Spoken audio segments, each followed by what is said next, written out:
Hello and welcome to Health Tech Builders. Here we explore the business of health innovation through real stories from leaders in the trenches, the wins, the failures, and everything in between. You will get insights and practical advice to help you build and lead in health tech. I am your host, Rodrigo Hute. Hello, hi everyone, and welcome back to the podcast. Today I have a special guest, Bismarck Lepe. Bismarck is a serial entrepreneur, founder, CEO of MiSalud Health, a telehealth company focused on the Spanish-speaking population in the US. Bismarck, welcome to the podcast. Thank you for having me. I had the pleasure of meeting Bismarck a while ago, over I think 13 years ago, when I was a healthcare entrepreneur. I started a digital health company for Latin America, and I remember that you were so kind in giving us advice. So I appreciate that. Today, Bismarck, you started a company, MiSalud Health, about 5-6 years ago. And I wanted to walk through your experience in building a telehealth company in the US. And the first question that I have for you is why build a company focused exclusively on the Spanish-speaking population in the US? What are the gaps or the unmet need that you saw? Thank you for that. And we started the company about 4 years ago. We started thinking about the company about 5 years ago, or actually a little more than 5 years ago. At the start of the pandemic, one of the things that we noticed was that the Hispanic community, the Latino community in the US was 4 times more likely to die of COVID, 3 times more likely to be hospitalized, and twice as likely to get it. And as we double-clicked on why that was, we realized it was an access issue. So this population couldn't stay at home and work from home. The majority of the population they're frontline workers working in the fields, working in factories, doing all the delivery from Amazon.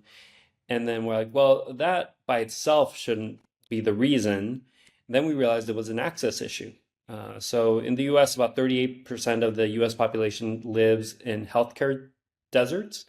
The Hispanic population is about 80%. And that access issue comes in a couple of different flavors. So about 43 million Latinos in the US would prefer to conduct their lives in Spanish. But less than 1% of physicians feel comfortable practicing medicine in Spanish. So that was an obvious gap. Generally cultural alignment. And then the third is just cost. As we all know, the healthcare system is incredibly expensive in the US. And so we felt that, we could do something. And one of my prior companies that I started, a company called Wiseline that now has thousands of engineers worldwide, delivers and develops fantastic technology. It worked on a nearshore model. And so the majority of the customers in the US, the people who were building the software, were in Latin America. For Europe, North Africa, Romania, Spain for the rest of Europe, and Vietnam for Southeast Asia and Australia. And we're like, well, what if we do this for healthcare? It's like, let's have doctors in Mexico through an app be able to provide consults in the US. And that sounded great, but it's illegal. Because a Mexican doctor that's not licensed in the state where the person's receiving the care just can't practice. But one of our early investors told us, he was the co-founder of Livongo, and he said, hey, we had the same doctor-patient model when they started Livongo, but the economics just didn't work. So what they ended up doing was training yoga instructors to be health coaches. It's like, you actually have doctors. It's like, maybe they can be health coaches and help guide people's health journey. And then if you need prescriptions, labs, or in person, you can also have physicians on the same platform that are licensed in the state where the person's in. And so that ended up working out, and about 90 to 95% of our consults start and end with the health coaches who are physicians in Mexico. But a certain percentage get escalated to the physicians in the US. And we're able to bring the overall cost model pretty significantly. And so we think that this model can actually work beyond just the Hispanic population. Absolutely. So you have a hybrid model. You have health coaches outside of the U.S. and you have like licensed doctors in the U.S. So depending on the service, you route the patient depending on their needs. Absolutely. And we have incredibly high engagement rates, all right? Like most telehealth and digital health platforms, hope that nobody uses the platform because they work on a very low PEPM per employee per month. And so they're in like the single digits or low double digits in terms of engagement. Uh, we sell to employers and we're starting to sell to payers and hospital networks.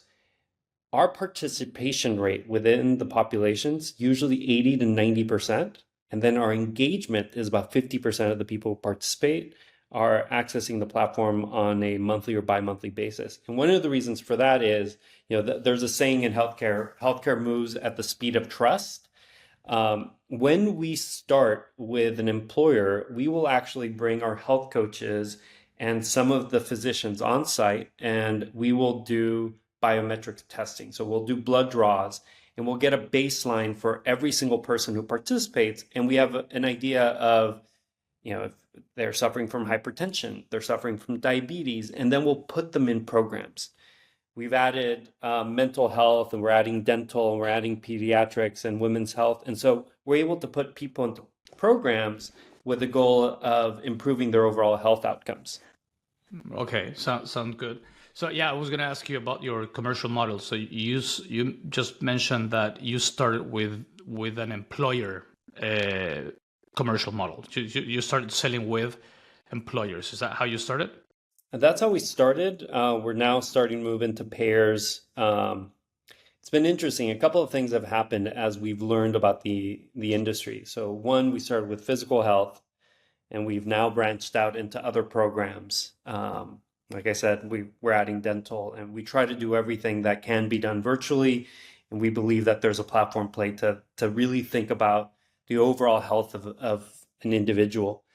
Then, as I mentioned, this model can work for everyone. And so in the US, about a quarter of our consults are done in English. And then because we started in the agriculture industry, we have employers who have employees on both sides of the border. And so they start saying, well, you already have physicians who are health coaches, but are physicians in Mexico. Can you also support our Mexican population? And so while we started with a cost arbitrage model in the US, because we have such a great platform, we're also starting to grow the number of members that we service and that we provide health services to in Mexico. All right. Yeah, that sounds great. When you launch the company, a lot of healthcare companies start very like with a local strategy. They choose a city or they choose a state, and then healthcare is pretty local, right? So did you took a localized approach, or did you started like launching across multiple states across the United States, or how did you think about launching the company and expanding it? So again, depending on immigration, anywhere between 65 and 80 million Americans are of Hispanic descent. And about 90% of those are in like 6 states. And so we started in California, obviously, but then quickly we moved into Texas and Florida and New York and Arizona and New Mexico. And now, just across our physicians, the US-based physicians, we cover about 44 different states. As a company, we offer our services in about 15 different states. But we get pulled and we're ready to go, like I said, in those 44 different states based on the needs of our customers. So when you start when you launch your service in a new state or with a new employer, um, what are the top use cases that do you go and say, hey, we offer all of this, here's the menu, here are all of the things that we can do for your Spanish speaking population? Or do you go with one specific disease area or health area? Or have you seen that there are specific kind of use cases that you have seen most traction? Um, Look, there's acute and non-acute care. And I think the reason employers care, obviously, there are some employers that really do want to make sure that their employee base is happy and healthy. But there are some cost benefits of having a telehealth platform, right? For us, about 20% of consults, if the individual hadn't had MiSalud, they would have ended up in the emergency room. And so for a company, the premiums go up, and potentially for the employee or the individual, it could lead to bankruptcy, just because the costs are so incredibly high for these types of consults. And many of the employers that we've worked with had a solution before, right? They had another telehealth platform. Like MiSalud isn't the first one. If anything, Teladoc was started in the early 2000s or mid 2000s, 2005, 2006. But like I mentioned earlier, the vast majority of people weren't using the platforms. And so they were still ending up in the emergency room. And so for us, it really is, here's a platform that your employees are actually going to use and that they're going to love, which for them, again, improves the overall happiness index, the retention index. But in terms of dollars and cents, it also makes it so their premiums stay lower because people are taking care of themselves. They're actually using the platform and not ending up in the emergency room. Right. Yeah. So they already had solutions in place, but they were not using it for all of the gaps and the unmet need that you mentioned at the beginning, right? There's actually a really funny story. Like I said, our platform is fully bilingual, but one of our largest customers slash partners was telling us, look, there's this platform that we were using, that platform recently went public. It's like, but no one's using it. Like we bought it, we've had to renew for multiple years, but no one was using it. Can you tell us, this person was speaking to my co-founder, Wendy. It's like, hey, can you recommend the MiSalud, but in English? And Wendy's like, that's MiSalud, because MiSalud is bilingual. Mm-hmm. That's great. That's awesome. Um, staffing, it's a hot topic in the healthcare industry. Finding doctors and quality doctors, to provide care, it's an issue across the U.S. How so I would imagine that you are dealing with this issue by having this hybrid model, by having like physicians and doctors and health coaches outside of the U.S. and you complement with licensed certified doctors in the U.S. Have you been struggling with staffing or not? Look, we have a very high quality bar. Not just are they phenomenal physicians that can be health coaches, but they need to be bilingual. They don't have to be software engineers, but they need to appreciate and want to use technology. But because we can tap into, right now we're primarily, have our health coaches in Mexico, but we do have health coaches that are based out of Nicaragua and El Salvador and Peru, because some of our partners may say, look, we just have a really high concentration of El Salvadorian employees, and having that cultural connection, it would be good. And so we go and we staff from there. So we can increase the overall pool. That said, we do know that, once we have 10 million lives on the platform or 20 million lives, we may also run into this staffing gap or staffing problem. And so the way that we complement it is, we're product people. We come from an engineering background, and so we're actively developing tools and these doctor and health coach co-pilots that while a consult is happening, we are there for the consult. And the tools start recommending things automatically to the physician. They do all of the notes for them. And so it allows them to spend more time with the end user, the members, and not just focused on the administrative work. Now, we think eventually, once regulation catches up to technology, we are going to be able to push a lot of these tools that are co-pilots for our health coaches and physicians directly to the members, which I think will allow us to scale more efficiently. Yeah, absolutely. That sounds great. In terms of MiSalud's business model, you start with with employers as your customers. So I would imagine that they pay. Self-insured employers, they take on the risk for their own insurance, even though that somebody else delivers that care. So is this, would you say your business model is like a SaaS business model, like a recurring revenue model with annual contracts with employers and so on, or how would you describe it? So on a unit basis, we offer both PPM as well as case rates. And it turns out being roughly the same. And as a business, the margins are roughly the same. But there are minimum commits on the number of employees that are going to be covered by MiSalud for either pricing model. And so there is a certain recurring revenue component that's tied to it. Over time, we've evolved from,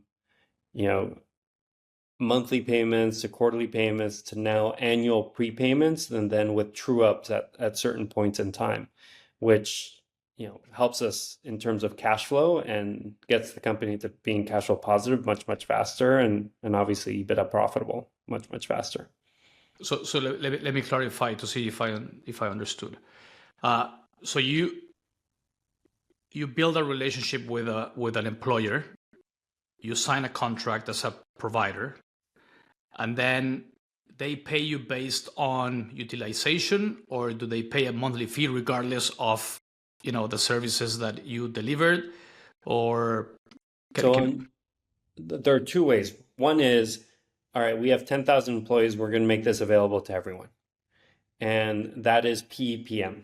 So if they use it, if they don't use it, there's just a per employee per month fee. Yeah. Okay.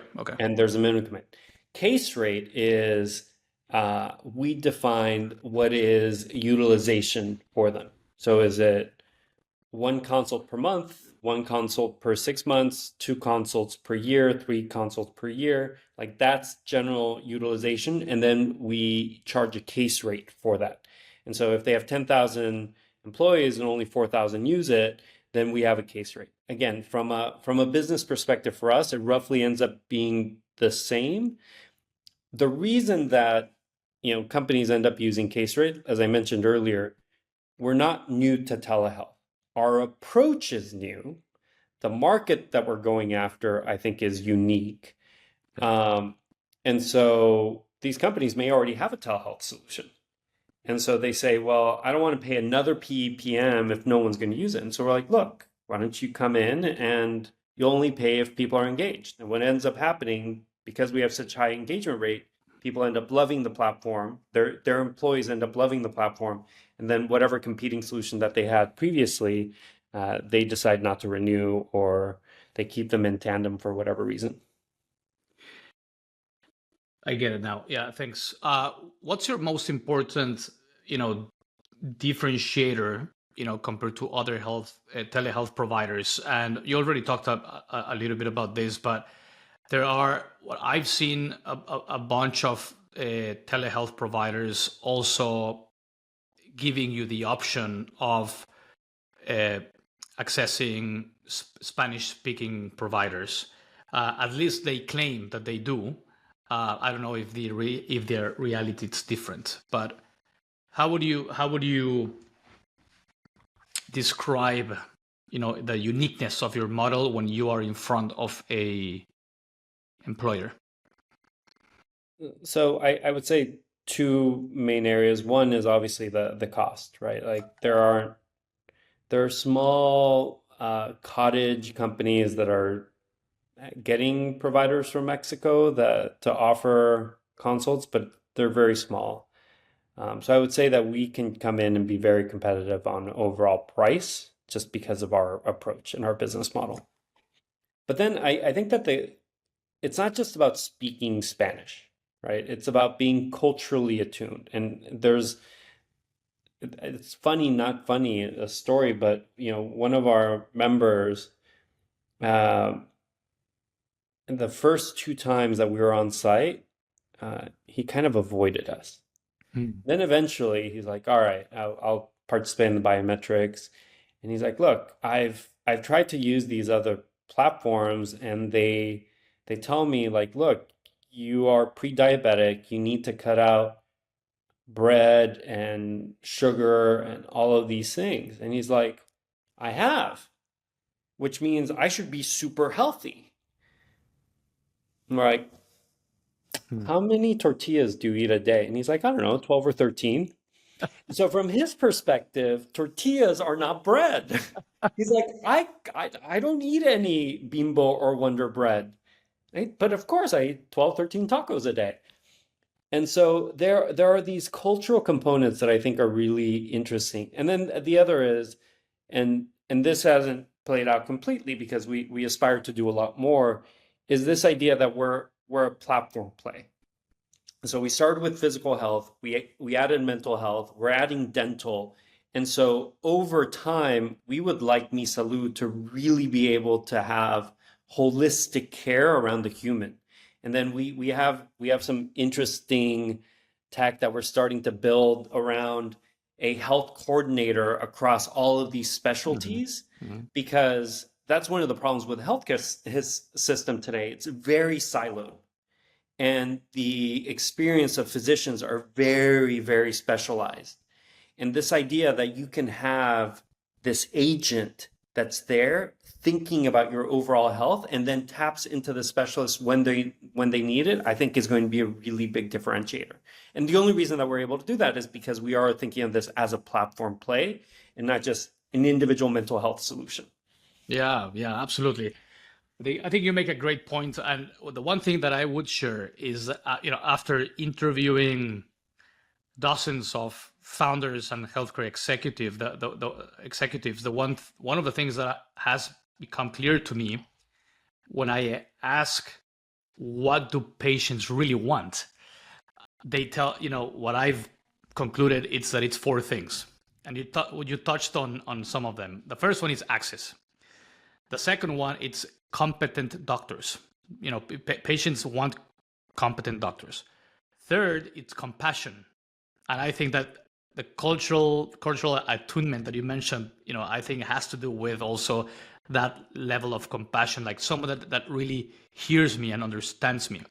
And then the fourth part is coordination between the multiple, uh, navigate the craziness of the healthcare sector in the US. And one thing I'll cite just again where the business model comes into compassion. We have some physicians in the U.S. That also work on other telehealth platforms, and they're like, "Look, if you look at our interface, we have a countdown clock on when my next consult's going to happen." They're like, "I feel like an Uber driver. It's like, oh, it starts ringing. Here's the next consult." And the reason they need to do that is because their cost model is upside down. And so if they spend it like the physical world, if they spend any more time with that individual, they're going to end up losing money on that consult. But because of our business model, not only is it culturally attuned care, our people can spend more time with patients in the US, obviously the health coach members. But um, and you can't get to that if you're always on the clock. Yeah, great point. Let me shift gears a little bit. I wanna talk a little bit about go-to-market growth strategies. And so you've mentioned, you are so far a B2B company, like, MiSalud selling your services to employers, at least right now at the beginning. So what has worked? Like, how have you been able to build relationships with employers, uh, given that sales cycles, as we know in healthcare, tend to be longer than in other industries? So, what has worked for you guys in terms of customer acquisition, launching into new markets, and so on? I'll start with uh, we have a phenomenal service, and the people that use it love it, and that's why I think we're more B2B to C than just straight B2B. Because the if our members don't love the service, then the companies aren't going to renew. And Right. so I think that part helps and works. The other, I recently stepped into the role of CEO. Like, I helped co-found the company back in 2021, but I was executive chairman, and we had another CEO running the company. She moved into government, and I stepped in to run the business. And in that time, they knocked on a lot of doors. They knocked on a lot of employers. They knocked on a lot of brokers' doors, consultants, because as you know, you've been an entrepreneur, right? Like, everyone talks, the history is written by the victors, and it's very easy to go back and rewrite history and say, like, this was our plan and we executed on it perfectly to a T. But the reality is, you need to knock on a lot of doors and learn as you go along. I'm in the privileged position that they did knock on all of those doors. And where maybe some of the payers, maybe some of the hospital groups would have said, like, I don't know, doctors in Mexico, like, is that even legal? I think the fact that we've survived, the fact that revenue has grown really well, the fact that the US healthcare system is going through a very difficult time, they're a lot more willing to engage with us. And so the inbound that's coming now compared to the last couple of years is incredible. Right. But for us, it is going to be, we're still going to continue to have that B2B motion of selling directly to employers. We've added the payer motion, and so we're now starting to be included in plans. And then we also think that there is an interesting play on the government side. In spite of everything that's being said at the federal level, the reality is that we do have a more cost-effective model that we think that the Medicare and the Medi-Cal plans could eventually also adopt. Right. So do you have a sales organization, like a sales team or business development people, like in-house that go and knock on doors, that kind of model? I mean, right now you're getting all this inbound as well because now, people start to recognize the company, but do you still have a sales organization knocking on doors? So we've recently started to build a sales organization. For the last couple of years, it's been founder driven. And so Founder coming driven. in, we're building out the SDR and the BDR team. We have a handful of account executives. We're also setting up the BD function to make sure that they're primarily focused on the brokers and the consultants, because that has been a phenomenal channel for us. But we need to make sure that there's someone that's strictly dedicated to it. And given our organic growth in Mexico, I'm considering hiring an AE for Mexico, and maybe a BD person if they're going to sell into insurance and brokers in Mexico. So if there's someone interested that's based in Mexico, give me a buzz. Absolutely. What do you mean by brokers? What kind of brokers are you referring to? So these are the people that work directly with the benefits providers, Right. with or the benefits person within a company. And so they're the ones that say, all right, it's open enrollment time. Let's put together the package of what we want to offer our employees. And so these brokers are the ones that go out and they take bids and they figure out, okay, what does this employer need for their employees? Got it. Super clear. What has been a go-to-market strategy or tactic that did not work, that you guys tried and did not work, and you said, this is not the right way to do it? Uh, what's the saying in Spanish? Zapatos al zapatero, uh, and or something like that. Zapatero a tus zapatos. There we go. Yeah. So if you make shoes, like focus on making shoes.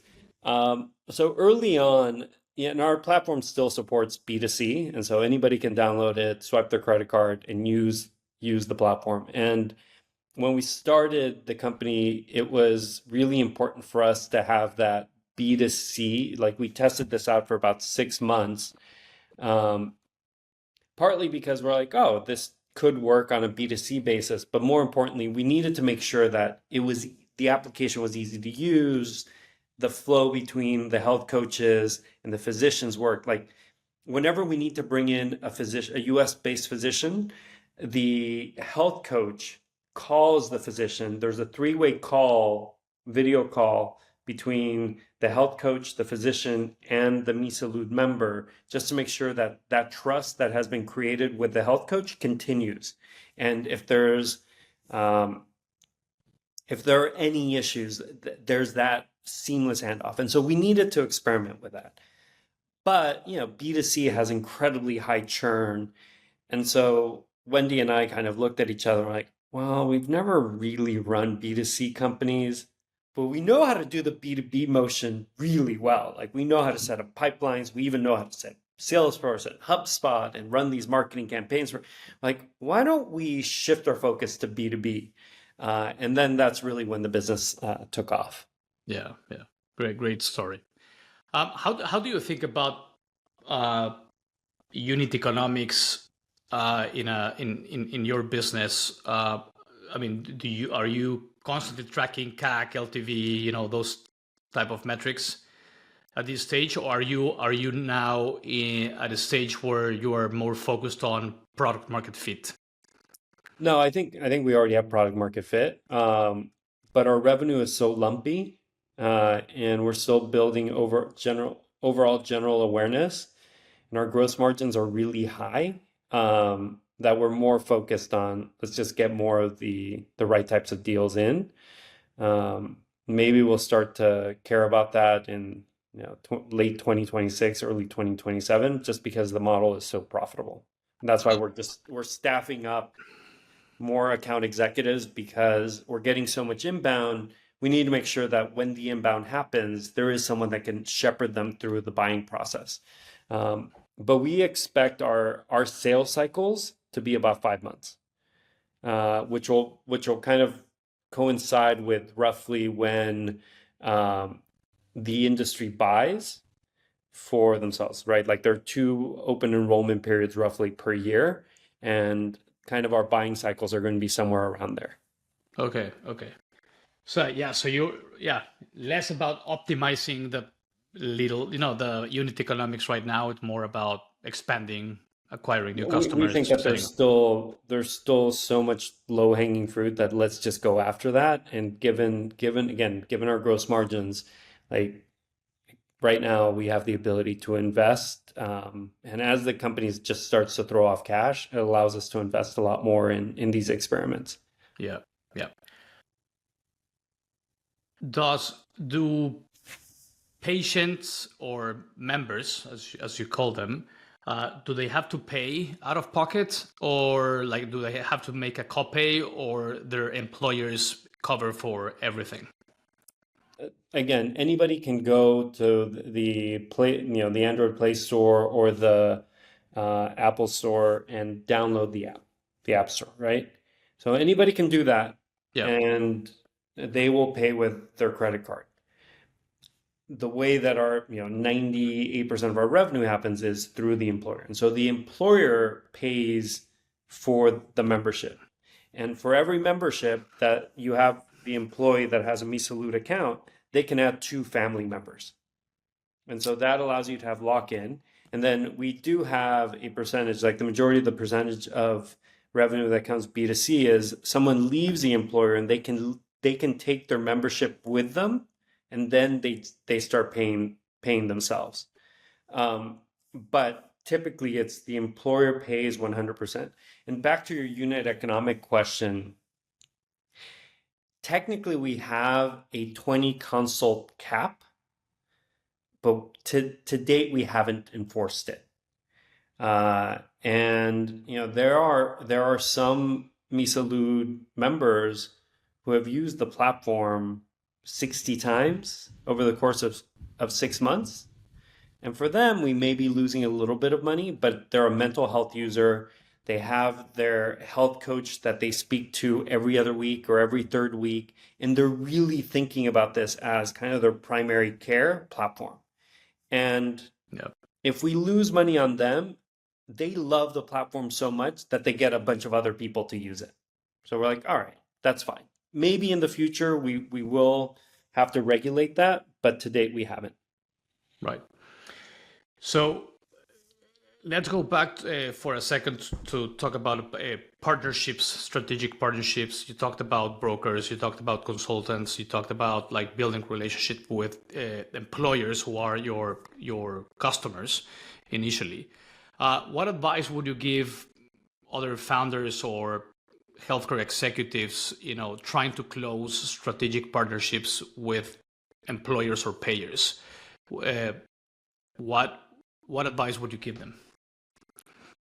Um, as I got into healthcare, I was trying to, listen to as many podcasts that are out there and read as much as I could and try to glean as much information from ChatGPT and Gemini. And there's a podcast called Healthcare is Hard, right? And it is like it is hard. So, but my general advice isn't that different for any startup founder that has a B2B motion, right? That's not strictly B2C. It's if you're awake, you need to be knocking on doors because you're potentially going to learn a lot that will get you to product market fit much, much faster.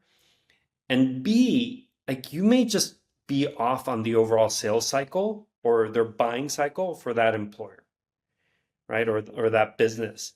And so you need to make sure, like initially, you are awareness building. Like it's sales and marketing are one when you're early on because you're building awareness of who you are and what you do.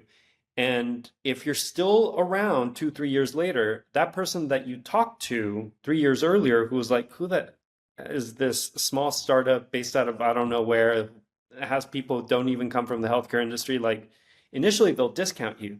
But 3 years later, if you continue to grow, you come back, they're more likely to listen to you and they're more likely to buy from you. Yeah.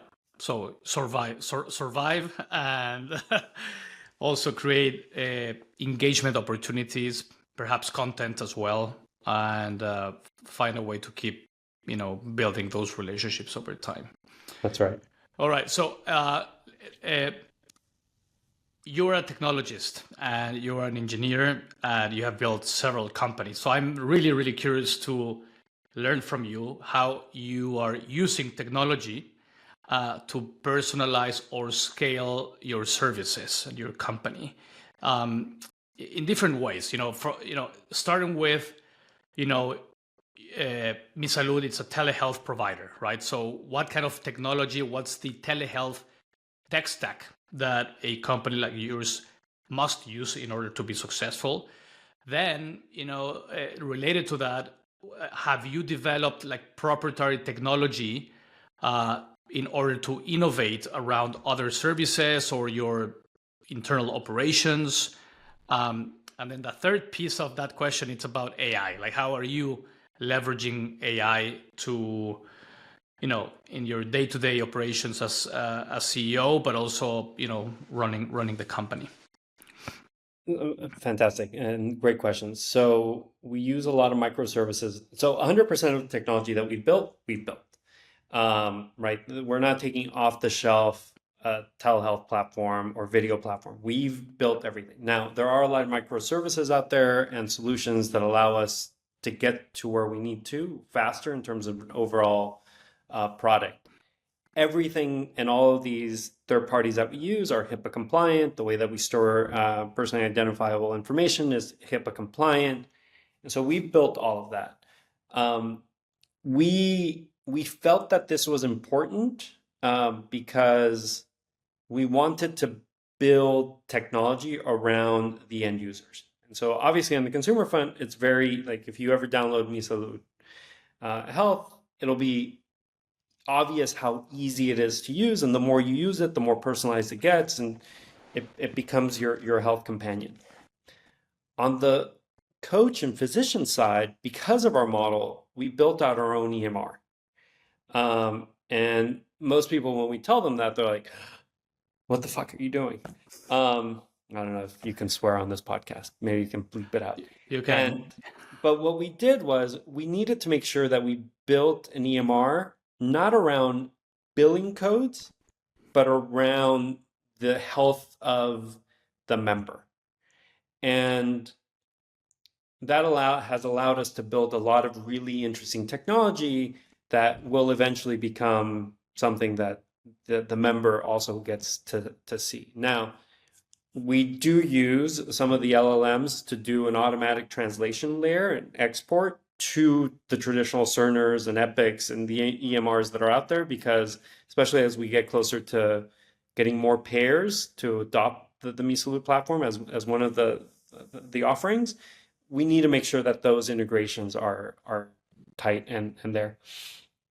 In terms of AI, I would say there are two parts to AI. One is, as a company, I know that MiSalud Health is going to be much smaller in terms of total headcount than any of the other companies that I've started. And so every function, we're investing in SaaS solutions that are AI platforms that allow the finance team to be a lot more efficient, that allows marketing team to have much greater reach with one person and tools versus having to hire a 7-person marketing team and then scale from there. The sales organization, same thing. And then within our engineering organization, product and engineering organization, we're thinking of individuals as being design to product to engineering full stack, and they leverage tools to actually build out the platform. And so our team is really getting pushed to build agents that are responsible for building out the platform, maintaining the platform, versus having to write every single line of code. And again, I think that that's going to allow us to build a much more efficient company that doesn't balloon to 5,000 people or 10,000 people. And we think that we're going to be able to do a lot more with a much smaller footprint. I love it. I love it. That's a great way to put it. So you are visualizing having like a head of each function or champions of each function to define strategy and then work with agents or LLMs or to get the work done. Or other SaaS products that are out there. That are function specific. That makes sense. That way you're going to have a leaner team, and you're going to be able to scale faster. And that's the internal part, right? The external part is everything that we're already doing internally for our health coach and physicians. Eventually, we also want to expose to our members, which should give us a lot more scale on the panels that every health coach and every physician actually has. Yeah. Let me take a step back. You started talking about your telehealth platform, your EMRs. You're saying that you build all that technology in-house with some microservices instead of getting technology off the shelf and start using it. Is that because you and your team have decades of experience building software and technology companies? What advice would you give a founder of a health tech company if they were to launch a telehealth company? I mean, do they have to build everything themselves? Are there good technologies out there that you can use off the shelf for telehealth and having, like Zoom-like type of consultations, off the shelf EMRs that you can use to gather patient records, online scheduling, for people to schedule or reschedule or cancel all of those workflows. I would imagine that those platforms already exist off the shelf, and I'm just wondering how much do you really have to build internally? So I'm a big believer in open source, and if you can take open source, make it HIPAA compliant, I think that allows you to accelerate overall development. But if you're integrating third parties into your platform or your end user experience, it's always going to be clunky, right? And at least in a technology stack, you want to be as vertically integrated as possible. There may be some of these third-party solutions that have SDKs and APIs, and you never really see this third-party solution itself because it's being run as API calls. But I just think it limits your overall flexibility of what you can do today from an end user experience standpoint, and will definitely limit you on what you're going to be able to do tomorrow. Okay. Okay, so it really depends on your company, your business model, and I think, you know, look, it's I it's think if you're a clinic and you want to give telehealth to your 100 patients for your clinic, take something that's off the shelf. If you want to build a company that's going to be digitally first, that's evolving for the future, and you're going to have eventually millions of customers, I think having a strong tech base is really important. okay. All right. Yeah, good point. Uh, what does success look like for MiSalud over the next 3 to 5 years? What's your vision? Where would you love to, get to? Look, I'd love for us to really make healthcare accessible and affordable, and not just for the U.S. Hispanic population, but for as many lives as we can reach. So tens of millions of people will have access to healthcare because of us. Great. And my final question, Bismarck, before we wrap up, has to do with your entrepreneurial journey. You've been an entrepreneur for decades. You have started and sold multiple companies. What key lesson have you brought into this venture that changed how you approached company building and growth? This one is a little weird for me, honestly, because I was there from the beginning. It was my idea. I helped fund it. I'm the biggest investor in the business. I helped build the original team.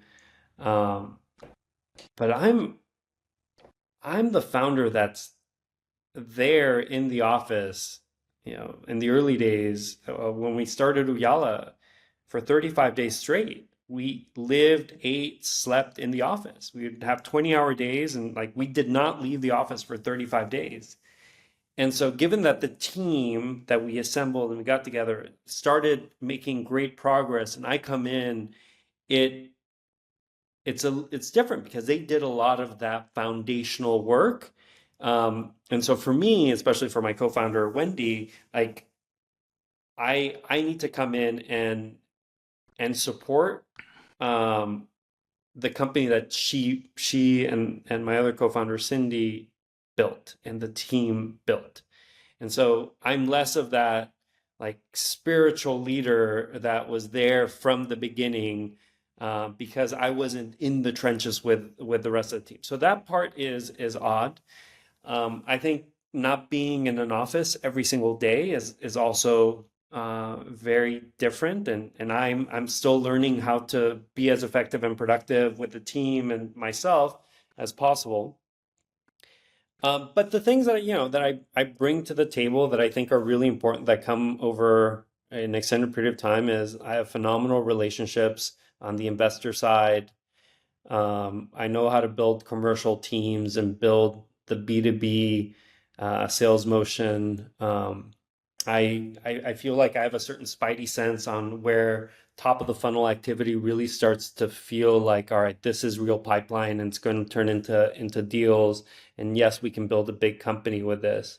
And so I think that comes with overall experience. And there's that book of, I think it's titled The Subtle Art of Not Giving a Fuck. Mhm.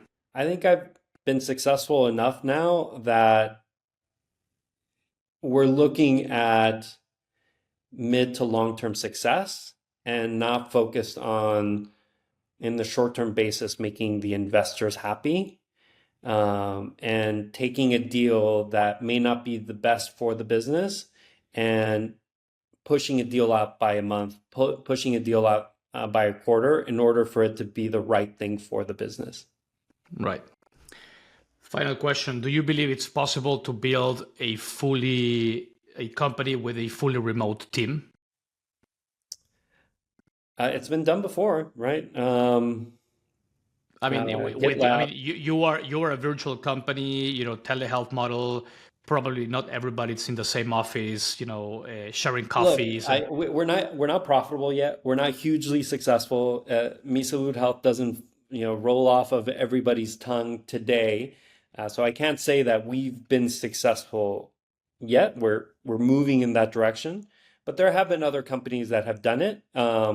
And I try to learn from them on what works and how do you bring people together. For us, we're not a strictly telehealth platform because we do go on site true. a couple of times a year with our employers and our customers, and we see the end users. And that hybrid approach increases our overall engagement, and we know that. And so I think, it's important that we do that operationally as well, and we bring our teams together so we are able to create that cultural knitting that keeps us together, not just during the good days, but also during the bad and challenging and growth periods where things get stressful. Yeah, absolutely.